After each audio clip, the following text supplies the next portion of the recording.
Our first report tonight is a reminder that one person can still beat City Hall. In this story, City Hall is the patron of Laredo, Texas, across the Rio Grande from Mexico.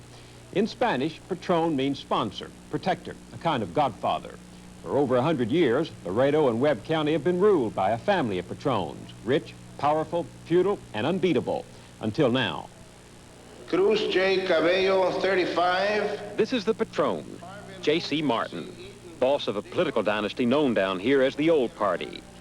For the past 24 years, he has served as Laredo's mayor, one of the most powerful politicians between Houston and Mexico City. The power grows from money and politics, the votes they have produced for almost a century. It's not much to look at, this hot and arid land, yet vast fortunes have been made here.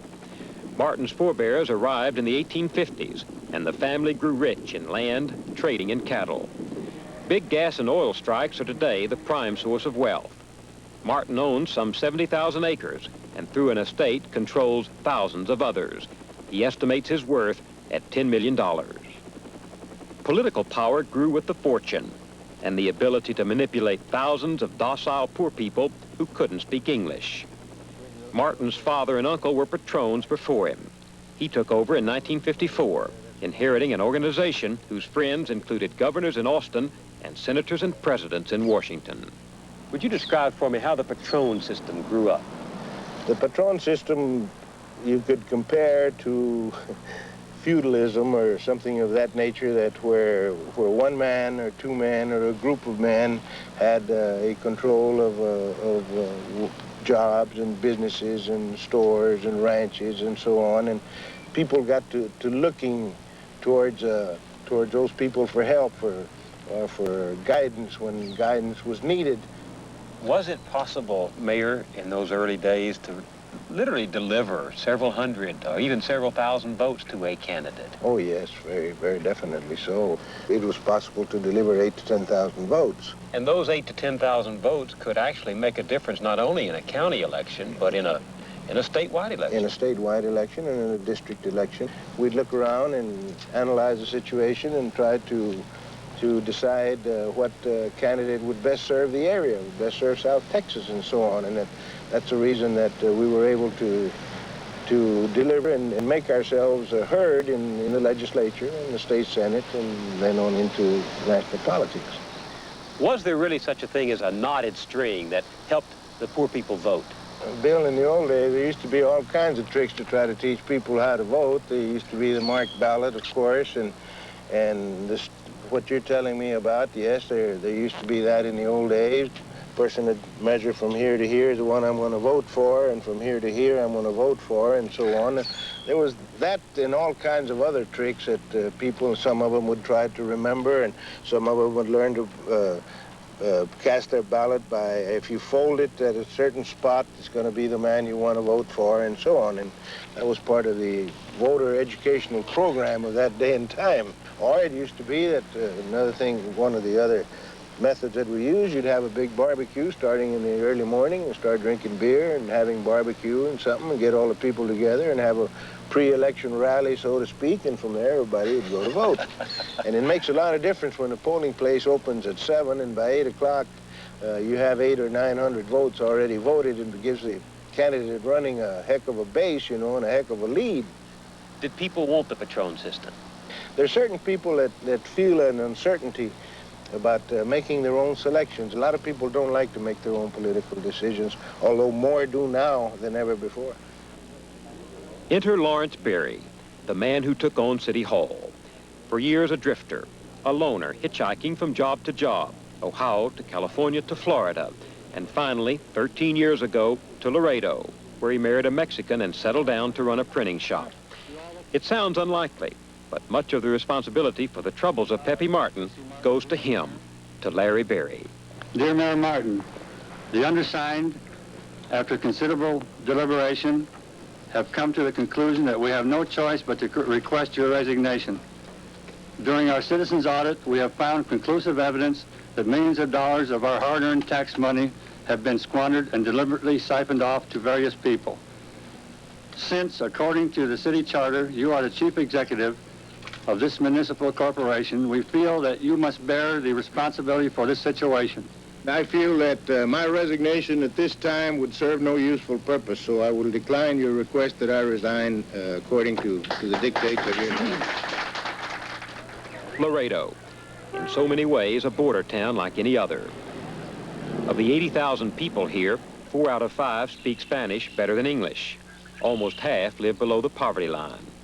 The per capita income is less than $2,300. The tuberculosis rate almost 4 times the national average. Under the Patron system, good connections brought barrels of federal money into Laredo, $107 million in '76 alone. But there is little to show for it. Even now, 1 out of every 3 people in Laredo gets food stamps. Unemployment has been running around 15%. The streets of Laredo, made famous by the old song, are mostly unpaved. For years, this has been the order of things in Laredo, as unchanging and unchallenged as the Rio Grande. I've seen that trying to beat these people politically was almost impossible because they had all the cards. And we started an organization called TOPS. TOPS means Taxpayers Organized for Public Service. And I announced that TOPS organization was going to do this investigation when in fact at that particular time, TOPS organization was myself and 5 other fellows that wouldn't do anything. And we just sort of started that way, and we got lucky, and I asked for the right records, and of course, all the information was there for anybody to see. Barry began an audit of the street department. There were puzzling discrepancies. This city gas pump dispensed some 15,000 gallons a month. Enough, says Barry, for everyone in Laredo and his grandmother. He found a bank vice president on the payroll as a street inspector. There were $40,000 for radiator repairs and invoices for 4.5 tons of cleaning rags. Strangest of all, he found batteries. Lots of batteries. In a given period of time, how many batteries had been bought? Well, in a period of 15 months that we checked, they bought 906 batteries. For how many vehicles? 87. And now, keep in mind that we only counted invoices that actually said battery. There were some that were just numbers that we were pretty sure that were batteries, but we didn't count those. Only the ones that actually said 1 Delco battery or whatever, something like that. And that led to all of the other discoveries you made, that phantom employees were getting paid for work they didn't do. Well, then we got finished looking through all of that. Then we asked for employees' names and addresses and social security numbers and timesheets and canceled checks and that kind of, because we had leads before that people were on the payroll that didn't work here, people were on the payroll that worked at the mayor's ranch, worked at various other ranches, and so we just decided to find out. And as a matter of fact, when they started using an ID card, there were, I don't remember the exact figure, from 50 to 75 people just didn't show up anymore to pick up their checks. What did all that say to you? Bunch of crooks here. In all, Barry discovered $1.5 million worth of fraud in the street department. By October of last year, his audits and his ties to a candidate for mayor named Aldo Tatangelo were unsettling Pepe Martin's city council. We believe that any right-thinking person can see that all you are really doing by your so-called public outcry is to conduct a political campaign for yourself and Aldo Tatangelo. I suggest you do that on your own time and expense. We do not have time to continue to listen to the same old charges and rhetoric out of you. We do not recognize you as representing this community or the public in general. Sir, in your reference to Aldo Tatangelo, him running for city council, since you brought the issue up, I thought he was running for mayor. since you brought the issue up, he's running for mayor. He has the guts to announce right now that he's running. Do you? You want to ask You'd like to ask me outside? Yes. Would you like to go outside, sir? Yes, sir. You invited me outside. I asked you if you wanted to ask me that outside. This is the second time. This is the second time that you insult us in here about being gutless. I'm going to tell you, sir, I respect the city council in here. I do not respect you because you have insulted us. And if you insult me outside, it'll be a different story, my friend. Who insulted you? Don't you call feel me insulted because we dare to come and look at your invoices? Huh? If he doesn't take you out, I'll take you You out. see?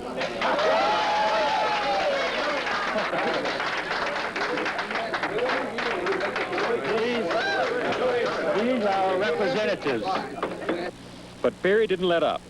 He personally took state inspectors to the city sewage plant, where thousands of gallons of raw sewage were daily dumped into the Rio Grande, the region's water supply. And he carried his challenge to the voters. By organizing a successful fight for voter redistricting, Berry struck at the heart of the old party's political stronghold. State and federal grand juries were now reacting. They indicted 24 employees of the city street department, including its director. It was all too much. 6 out of 8 city aldermen and J.C. Pepe Martin, mayor for 24 years, announced they would not run for re-election. It's hard for an outsider, Mayor, to believe that an organization that had as much control in Webb County and Laredo all of those years didn't have an idea that these irregularities were occurring. The city grew out from under us, and the activities and the duties and so on of the mayor do not give the mayor the time that he should have to supervise and oversee these departments as rigidly or as diligently as he should have. One of the reasons that I think happened is because some of us had been in office too long. You didn't have any suspicion that that there were phantom employees, that there was poor accounting in the street department, that the sewage plant was malfunctioning, that all of these things are going on? There wasn't some suspicion in a man whose political antenna had been as finely tuned as yours? Well, I had suspicion to this degree that the expenses and so on kept going up, and kept going up, kept going up. And of course, when I would bring up the questions, I was told that city services were increasing, and we knew they were, and that the town was growing at a faster pace, and we were keeping up. But that's about as far as I can take responsibility for that. What do you think you've accomplished? Well, hadn't really thought about it, but I think in the long run what we've accomplished is bringing this city into the 20th century. Now, it's not, it isn't going to be any kind of a wonderland. It's going to be like any other city. It's going to have all kinds of problems just like they do. But at least we'll have a way of solving them, not like it was before. Stuck for nearly a century in one system and no way out. Well, now we're out of it, if the people take advantage of it. In old Hollywood westerns, the story would end here. The rich and powerful family thwarted, the aging Patron finished, our sagebrush Don Quixote riding off into the sunset. But Lawrence Berry does not intend to fade away.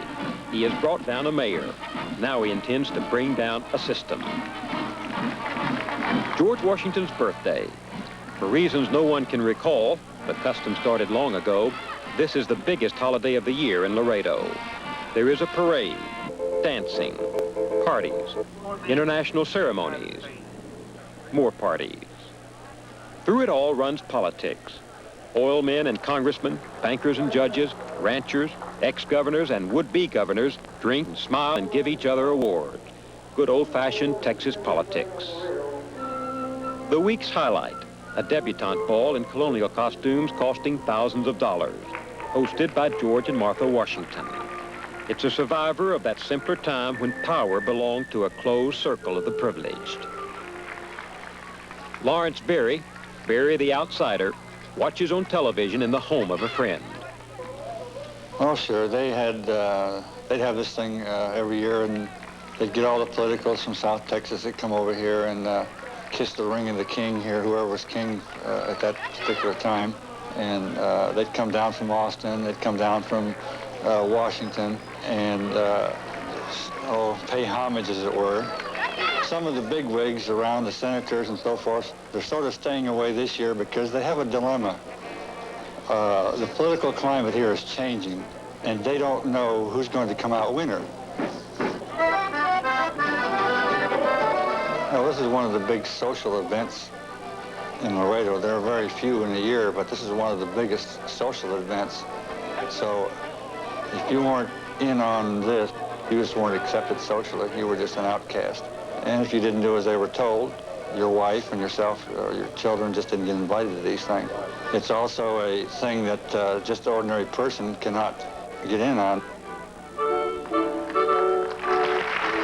Those dresses that these ladies are wearing to these balls and things, they cost several $1,000s a piece. There's a change coming now, and I think if they have this parade next year, it's going to be a lot of new faces at the balls and so forth. I don't really like to go to these kind of things. I'm really sort of actually kind of shy. I don't particularly care to go to that kind of a thing. But this year, or years past, I certainly would never even be asked. But it would be nice to be able to have the situation changed around where people could ask me. But the way it is now, my social standing is, right now I'm an outcast because I am helping tear down the system that's prevailed here for nearly 100 years. If I would have done what I've been doing, say, 10 years ago, I probably would have been floating down the river the first day. You wouldn't have had a chance. And the only thing that's protected me is because at least I had enough foresight to make sure that everything I did was very public. And I think for them to use George Washington's birthday as a reason to have this charade that they have here every year, I think they should pick out a bandit and honor him. It would be more honest. The election nears, the first one in years that has meant anything. For these people, it is their first sip of democracy. 42 candidates running for 14 city offices, and they like it. They celebrate with a pachanga, a traditional enthusiasm builder, as South Texas has 3-alarm chili.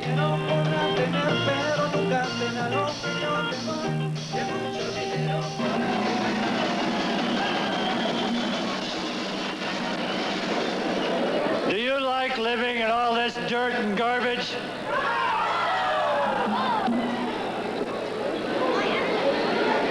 Then why haven't you voted these crooks out before? You haven't voted them out before because you didn't have anyone else to vote for. Now you have 13 candidates sitting at the table. It is the first hurrah for these people, and it has come about not only because Lawrence Berry took on City Hall. Post-Watergate laws forced the old party to divulge memberships and sources of income.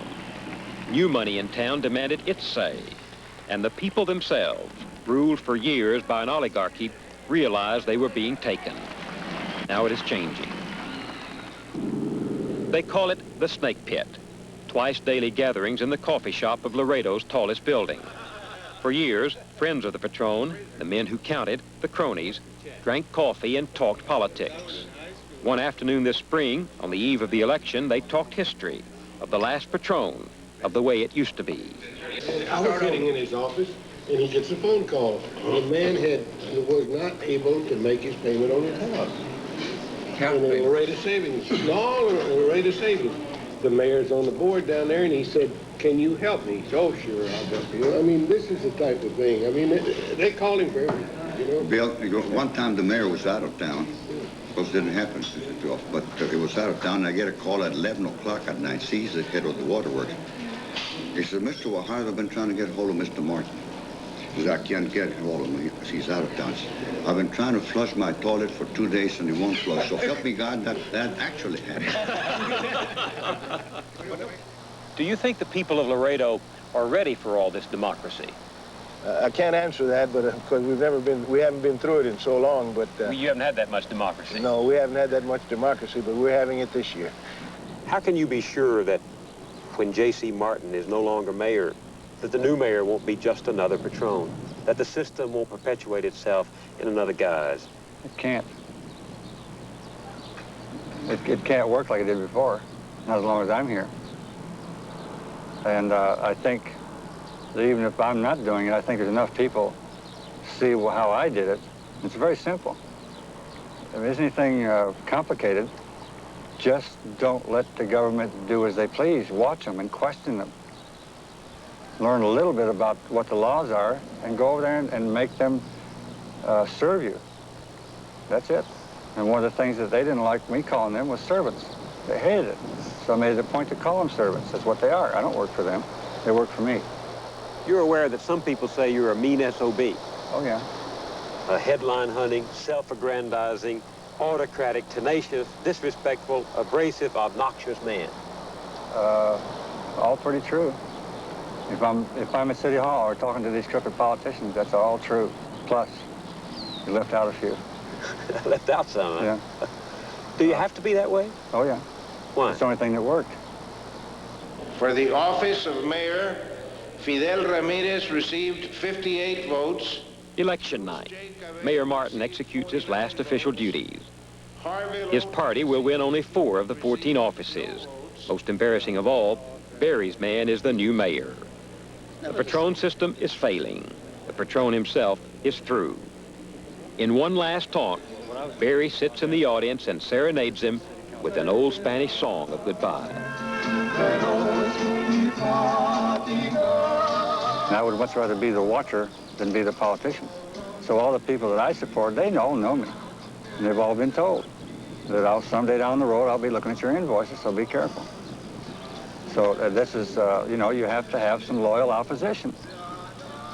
You know, we don't need to bulldoze the town. We need to change it for the better. And hopefully the candidates we get in there, some of them are going to be for the better.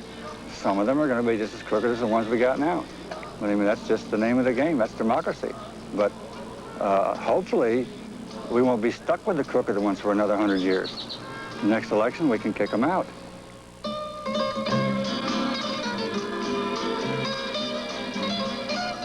After we left Laredo, J.C. Pepe Martin was indicted for devising a scheme to defraud the city of Laredo of its employees' services and its monies. He pleaded guilty. The next chapter of this story will have not one author, but many. Laredo has traded the stability of oligarchy for the hazards of democracy. It will be noisier and messier.